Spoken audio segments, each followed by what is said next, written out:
ఒకరోజు ఒక బాలుడు దుకాణానికి వెళ్లి కుక్కపిల్లల ధర ఎంత అని అడిగాడు. ఆ వ్యక్తి బాలుడుకి ధర చెప్తాడు. కాని అతను ఉచితంగా పొందగలిగే ఒక కుక్కపిల్ల ఉందని చెప్పాడు. బాలుడు ఉత్సాహంగా ఉచిత కుక్కపిల్లని చూపమని అడుగుతాడు. కాలు తప్పి కుంటతో ఉన్న కుక్కపిల్లని బయటకు తీసుకువస్తాడు. ఈ కుక్కపిల్ల ఇతరుల కంటే ఎందుకు భిన్నంగా ఉందని బాలుడు అడిగాడు. ఆ కుక్కపిల్ల వైకల్యంతో పుట్టిందని, ఇతరులలా ఎప్పటికీ పరిగెత్తడం మరియు ఆడటం సాధ్యం కాదన ఆ వ్యక్తి వివరించాడు.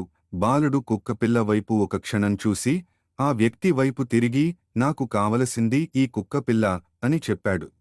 ఆ వ్యక్తి ఆశ్చర్యపోతాడు. బాలుడు స్పందిస్తాడు. అతను ఇతర కుక్కపిల్లల వలె పరిగెత్తి ఆడలేడని నాకు తెలుసు. కాని నేను ఇతర కుక్కపిల్ల వలె ప్రేమించగలను, ఇతర కుక్కపిల్లల వలె దీనిని జాగ్రత్తగా చూసుకోగలను.